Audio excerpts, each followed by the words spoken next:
The phone rang on an ordinary afternoon at Ellie Goldstein's home in Essex, but the moment that followed was anything but ordinary. When her agent's voice crackled through with the news she'd been dreaming of for years.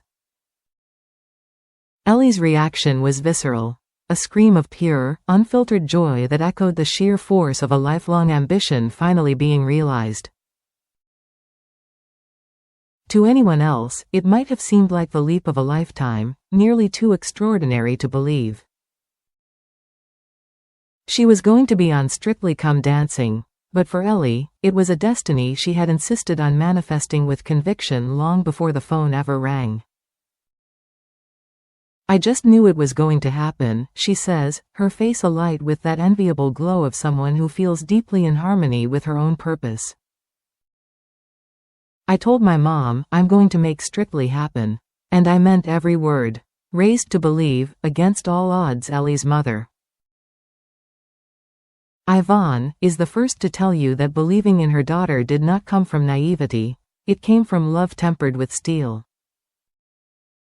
From the moment Ellie was born with Down syndrome, the world delivered its bleakest predictions.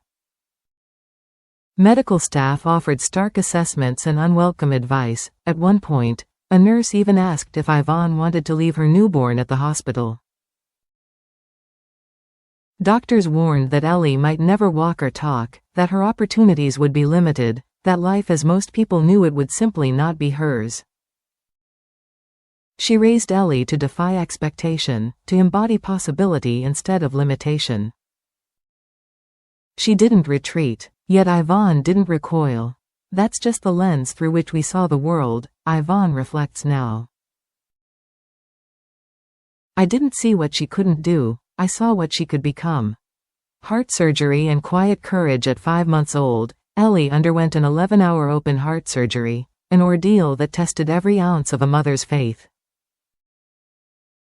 "I remember walking around London in silence, just willing the time away," Yvonne says, her voice still threaded with the memory of that long, unending day. "If I could have taken her place, I would have in a heartbeat." Ellie recovered. She grew. She learned to walk and talk, not only meeting expectations, but shattering them.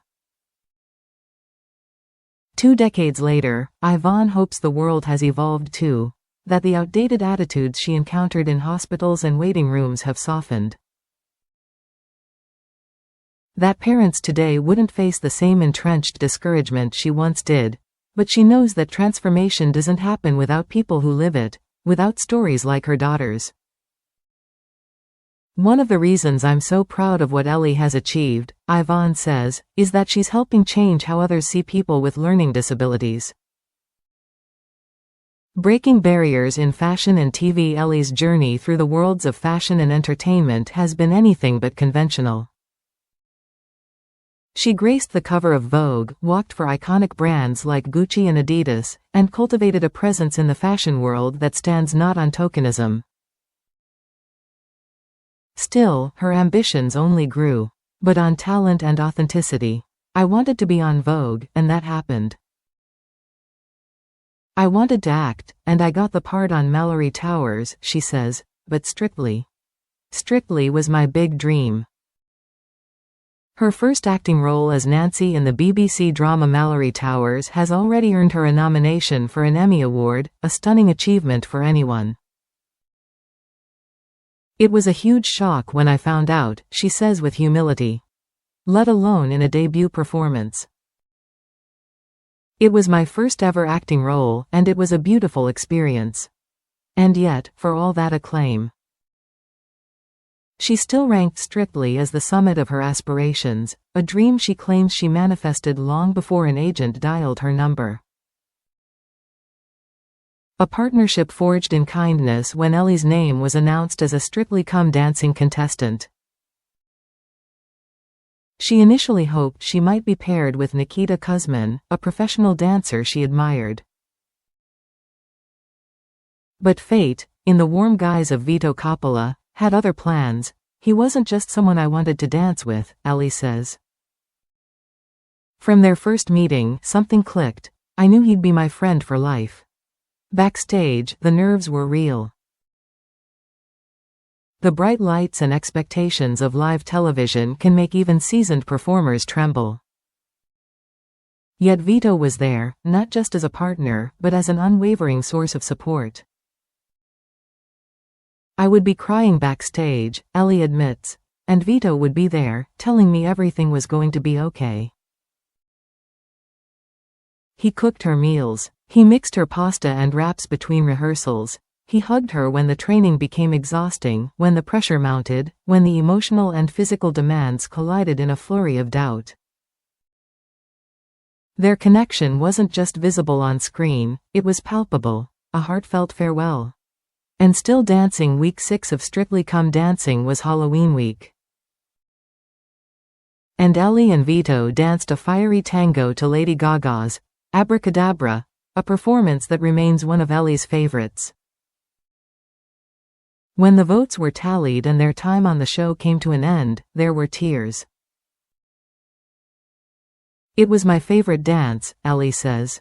But there was also gratitude. I was sad at first, but I wouldn't trade that experience for anything. Their partnership didn't end with their elimination.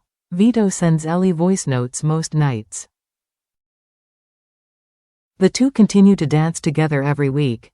They're learning the dances they never got to perform on the show. And yes, they even have plans for bowling and a visit to Nando's. We're learning all the dances we didn't get to do, Ellie says with a laugh. And we're going to go bowling in Nando's soon. Beyond Strictly, tours, awards, and aspirations. Next up for Ellie is the Strictly Tour, a series of live performances that bring the magic of the show to audiences across the country. I really hope I can finally get a 10 from the judges, she says, especially from Craig, whom she names as her favorite. She can barely contain her excitement, but her ambitions stretch even further. In March, Ellie hopes to travel to New York for the Emmy Awards ceremony, and she's manifesting a win in the category of Outstanding Supporting Performer. Looking even beyond that, she dreams of more creative ventures, pantomime, musicals, and ultimately, TV presenting. With a mischievous grin, she declares, "I want to be Tess and present Strictly Come Dancing." She even jokes that she's told BBC producers, so maybe the journey continues. Ellie Goldstein's story is more than an inspirational headline. Just maybe, it will happen.